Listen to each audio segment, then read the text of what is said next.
دان کے این ہر دو زیک اصلی روان، برگزر زین ہر دو تا مانی آ. دان کے این ہر دو زیک اصلی روان، برگزر زین ہر دو تا مانی آن. فرماتے ہیں کہ جان لے تو کہ یہ دونوں جو چیزیں ہیں نا، خیر و شر اور اچھا اور برا اخلاق اور نیکی اور بدی، تو ان کو تو جان ایک ہی اصل سے یہ رواں ہے. ان کی جو اصل ہے، ان کا جو سرچشمہ ہے، ان کا جو منبع ہے، وہ ایک ہی چیز ہے. دو الگ الگ چیزوں سے یہ نہیں نکلے ہیں. سمجھے بھائی؟ یہ بڑی باریک بات ہے. خیر و شر کی بات کر رہے ہیں اور اخلاق ذمیمہ اور اخلاق حسنہ کی بات کر رہے ہیں. پیچھے وہی بات چل رہی تھی نا، نیک و بد کی، اچھے اور برے اور نیک اور بد، مومن اور منافق. تو ان کے بارے میں بہت سی چیزیں بتائی نا. ان کے ناموں کے بارے میں بتایا کہ ان کے ناموں کی دیکھو حقیقت کیا ہے، بلکہ ہر اچھے اور برے نام کی حقیقت بتائی کہ اس کے پیچھے کردار ہوتے ہیں اور اس سے ہوتے ہیں پیدا معانی. پھر جناب وہ معانی جو ہیں اچھے یا برے، وہ ان ناموں کی تاثیر کا باعث بن جاتے ہیں، نہ کہ یہ حروف تہجی جو الفابیٹ سے یہ نہیں. میم واو میم نون جس سے مومن بنا ہے، تو اس میں کوئی تشریف یا شرافت یا تاثیر نہیں ہے، بلکہ اس کے اندر جو معنی ہے وہ ہے اصل میں اس کا اصل مؤثر، اس کی ہے تاثیر. اور پھر وہ معنی پیدا ہوا ہے مومن کے کردار سے. تو اس پر خوب روشنی ڈالی. تب یہ نیک و بد کی بات ہو گئی، مومن و منافق کی بات ہو گئی، خیر و شر کی گویا بات ہو گئی. تو اب یہ فرما رہے ہیں کہ دان کے این ہر دو زیک اصلی روان. اب تو جان کی یہ دونوں کے دونوں جو ہے نا، ان کی اصل ایک ہی ہے. ذرا عجیب بات ہے نا کہ پہلے تو اتنا بڑا فرق بتایا اور پھر کہہ رہے کہ اس کی اصل ایک ہی ہے. یہ اب آپ کو ایک اپر لیول پہ لے جا رہے ہیں، یعنی ہائیسٹ جو معرفت ہے نا، معرفت کا ایک اور اوپر کا درجہ، وہاں لے جا رہے ہیں آپ. اس لیے آگے کہہ رہے ہیں برگزر زین ہر دو تا مانی آن، کہ ان میں سے ہر دو سے تو جو ہے نا بس نکل جا. اس میں اب تو نہ رہ، بلکہ اس سے آگے چلا جا. تو اس کے جو اصل معنی ہے نا، وہاں تک پہنچ جا. اس کے جو اصل معنی، یعنی اس کی جو اصل ہے، ان کی جو اصل بنیاد ہے، وہ کیا ہے؟ وہ یہ ہے، دیکھو جی، اللہ تبارک و تعالیٰ کی جو اسماء و صفات ہے نا، یہ ساری دنیا اس کا مظہر ہے. کیونکہ وجود تو صرف ایک ہی ہے نا، اور وہ ہے وجود حق. باقی جو کچھ بھی ہے وہ سب اسی کے اسماء و صفات کا مظہر ہے. تو اب یہ خیر و شر کے عنوان سے یا مومن و منافق کی تعبیر سے ہمیں یہ بتانا چاہ رہے ہیں کہ دیکھو اللہ تعالیٰ ہی کے دو نام ہیں، ایک ہے مدل اور ایک ہے ہادی. تو دراصل ان دونوں کا رجوع اس طرف ہے، یعنی یہ دونوں کردار جو ہیں اور یہ دونوں جو وجود ہیں، خیر و شر کا وجود اور مومن و منافق کا کردار، اور اسی طرح اخلاق حسنہ و سیئہ کی حقیقت، یہ دراصل مظہر ہے کس کا؟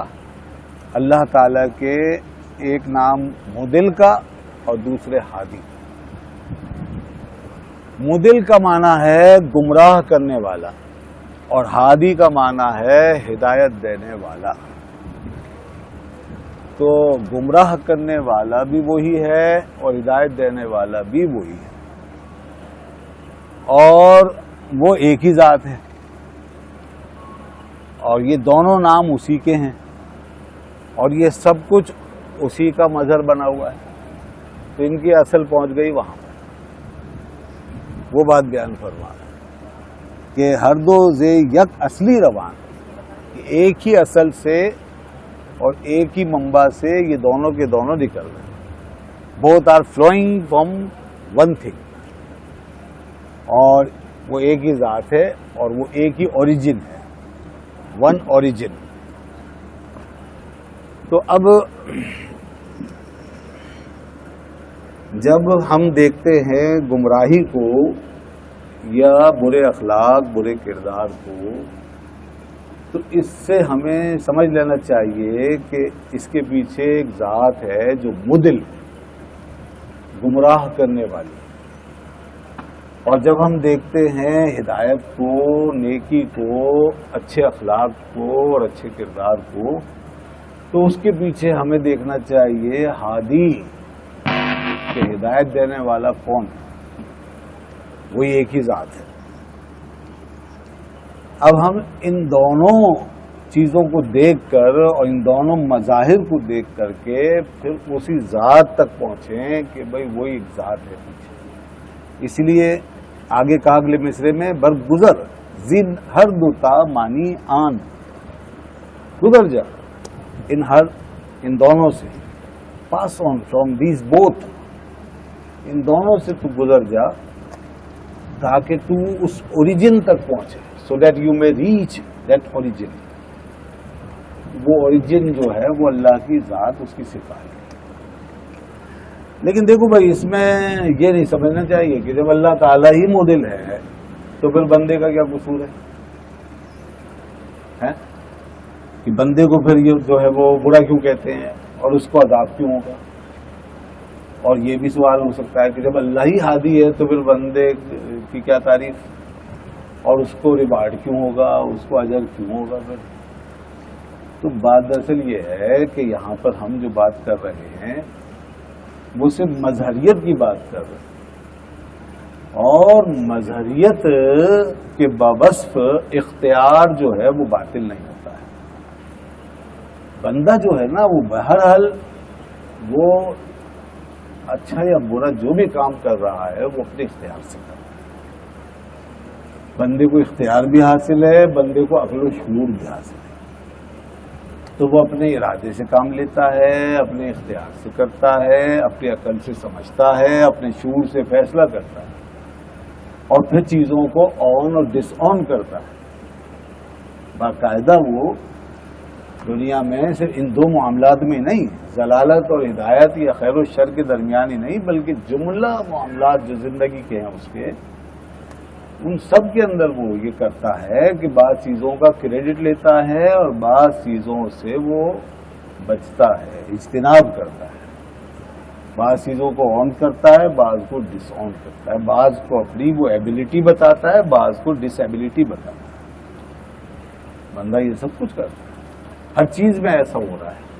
تو اس کا مطلب ہے اس کے معاملات کے اوپر پورا اس کا ارادہ اور اس کا اختیار, اس کی عقل و تمیز و شعور یہ چھایا ہوا ہے سارے معاملات. تو اس میں بھی ایسے ہی, کیونکہ ہم دیکھتے ہیں کہ دیکھیں بندے کے معاملے میں اور دیگر چیزوں کے معاملے میں فرق ہے. انسان اور دیگر چیزوں کے معاملے میں فرق ہے. انسان دوسری چیزوں کی طرح مجبور محض نہیں ہے کہ اس کی طرف کوئی چیز منسوب ہی نہ ہو. مثال کے طور پر ایک قسم کی چیزیں وہ ہیں جو بالکل بے جان ہے, بے حس و حرکت ہوتی ہیں. ان کے پاس نہ ارادہ اور اختیار ہوتا ہے اور نہ ان کے پاس عقل و شعور ہوتا ہے. اور جب وہ ان چیزوں سے کوئی فعل, کوئی حرکت صادر ہوتی ہے تو ہم اس میں بالکل ان چیزوں کو نہ اس کا کریڈٹ دیتے ہیں نہ ڈسکریڈٹ کرتے ہیں. جیسے پتھر گر جائے کسی کے اوپر اور بندہ مر جائے تو پتھر کا کوئی قصور نہیں, نہ پتھر کو قاتل کہیں گے نہ پتھر کو ذمہ دار ٹھہرائیں گے بھائی، اس لیے کہ پتھر کے پاس نہ تو جناب کوئی اختیار ہے اور نہ کوئی عقل ہے. ٹھیک ہے جی، تو بالکل مختلف ہے معاملہ. اور دوسری مخلوق وہ ہے جس کے پاس اختیار ہے، طاقت ہے، پاور ہے، مگر اس کے پاس عقل و شعور نہیں، تو اس کی طرف بھی منسوب نہیں کریں گے اچھے برے کاموں کو. جیسے درندے ہیں، جانور ہیں، چوپائے ہیں. تو دیکھیں اب یہ جانور جو ہیں، چوپائے اور درندے، یہ بندوں کو مار دیتے ہیں اور ایسے ہی بہت سے جانداروں کو مار دیتے ہیں. ٹھیک ہے نا، تو اب ان کو بھی قاتل نہیں کہتے، نہ ظالم کہتے ہیں نہ قاتل کہتے ہیں. آج تک کسی نے بھیڑیے کی کردار کشی نہیں کی ہے؟ کسی کتے کے اوپر کوئی کیس نہیں کیا کہ وہ کاٹ رہے ہیں کتے، کوئی کیس نہیں کیا. اور کسی جناب شیر کو اس معنی میں برا بھلا نہیں کہا کہ بھئی شیر وہ بہت بری چیزیں کھا جاتا ہے. کیوں؟ اس لیے کہ یہاں پر وہ نہیں ہے، عقل نہیں ہے، تمیز نہیں ہے. سمجھے نا، اختیار ہے، پاور ہے، لیکن ان کے پاس عقل، شعور اور تمیز نہیں ہے. لہذا ان کا معاملہ بھی مختلف ہے. لیکن انسان کا جو معاملہ ہے وہ اس سے بالکل الگ ہے. انسان جب کوئی کام کرتا ہے نا، یہی کام جب اس سے ہوگا، کسی کو مار دیا، ظلم کیا، تو ارادہ، اختیار بھی اور عقل و شعور بھی.